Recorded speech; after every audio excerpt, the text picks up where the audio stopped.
Well, it's June, we're heading into summer, and this is usually when you can actually get a pretty decent deal on a new truck. We're going to talk about probably some half tons, mid-size trucks. I'm going to go through the deals as fast as I can.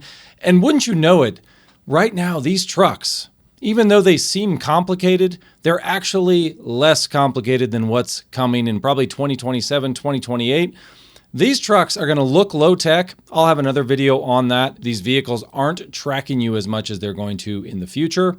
I'm going to go through powertrains that I think are worth buying. But really, there's just a lot of good deals right now if you're looking to buy new. The used side, a lot of people are buying up used vehicles right now, so the used side is staying elevated. So let's go through these new deals. Let me know too if you guys would like to see like a weekly or monthly truck deals. I kind of do these sporadically. It's been a while since I've done one. I hope you guys don't mind. I'm going to start out with my favorite, the one I bought, the Hurricane, the Ram. I'm going to make this quick on my recommendations. Now, the Hemi is still good. I'd recommend that if you want it because they're mating both the Hurricane and the Hemi to the ZF transmission. I really like the 8-speed ZF in the Ram. It's reliable, at least as reliable as what Toyota's putting out, and it's much more reliable, I think, than GM and Ford's transmissions.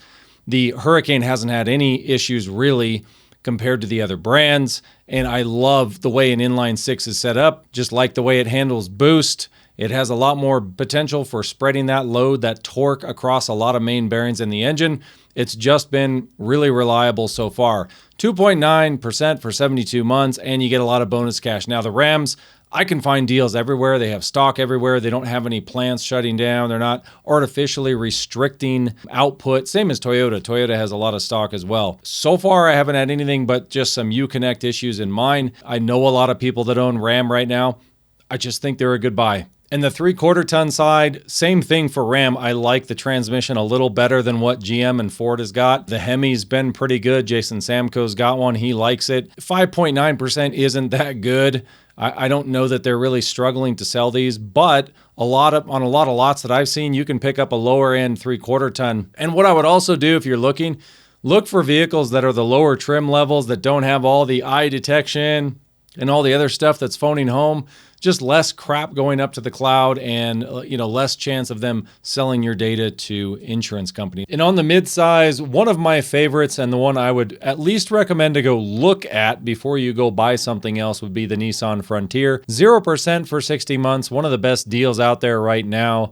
And you can usually get a better deal on the actual truck. So part of the deal is obviously financing when you're looking, but the other part is how much can you actually pay for the truck? So if you're paying $60,000 at 0%, that's not as good as paying, 0% on $50,000. So you have to always consider how many trucks are available, the stock, whether or not they're willing to deal. And generally, Nissan dealers are willing to deal a little bit. We just drove all the midsize trucks. We really liked the Frontier.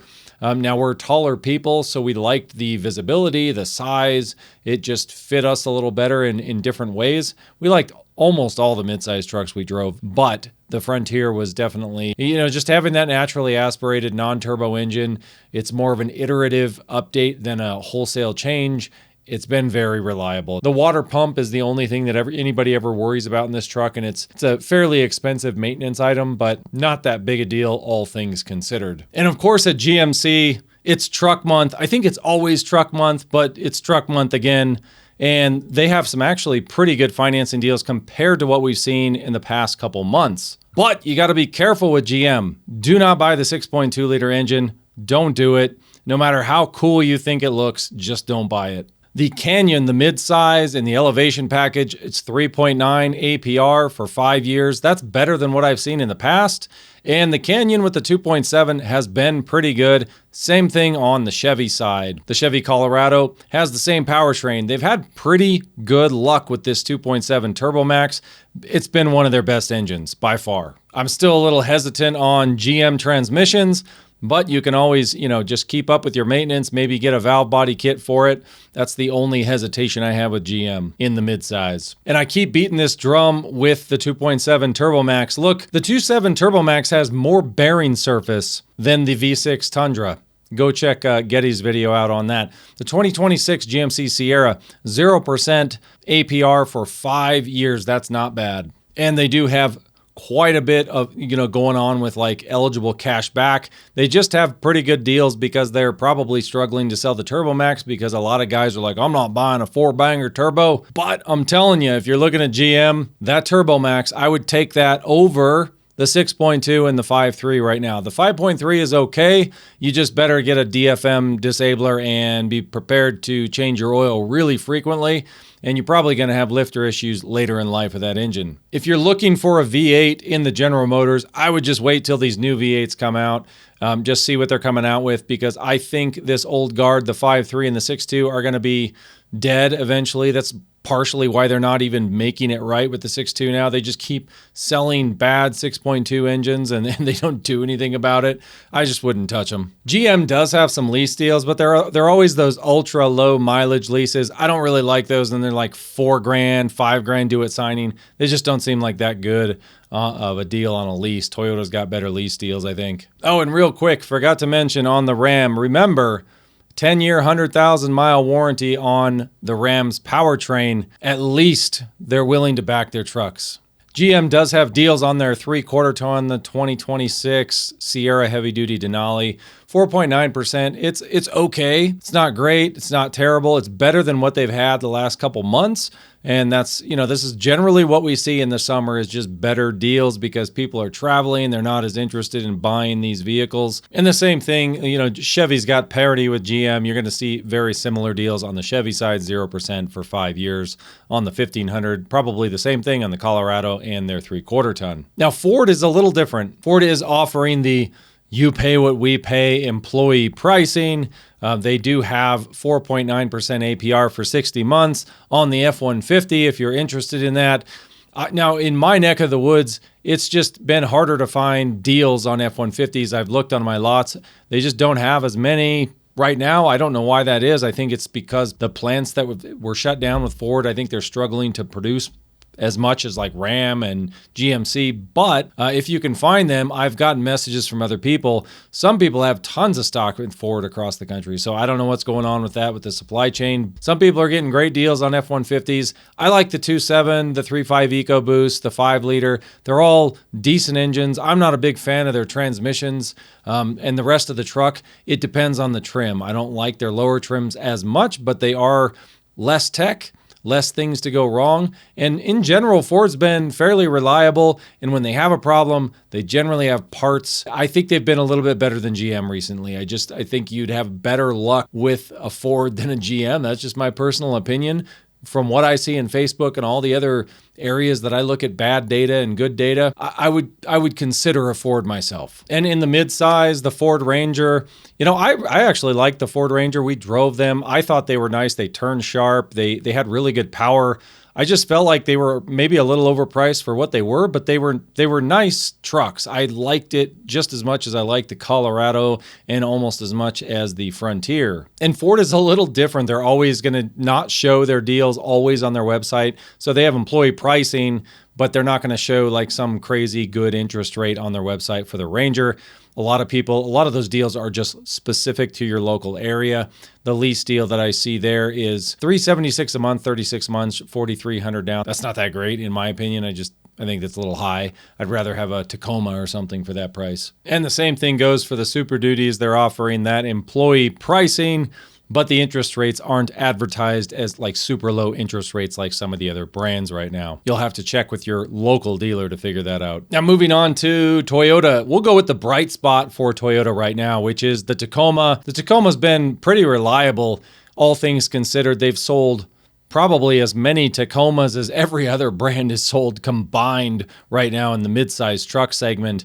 And once they got over that little speed bump early on with the transmissions, they had like 1,000 or 2,000 transmissions. They had TSBs out for them. They've been pretty good, pretty reliable. A lot of people that I've seen just think that they're put together well. They don't rattle. They seem fairly solid. Now, I personally think you got to kind of go up a couple trims to get decent seats and other things in them, but they are going to hold their value like crazy if they continue to have the reliability that we've seen so far. Now, Toyota does this a lot. They really like lease deals. They like keeping people just rotating these vehicles. $39.99 due at signing, 24-month lease, $269 a month.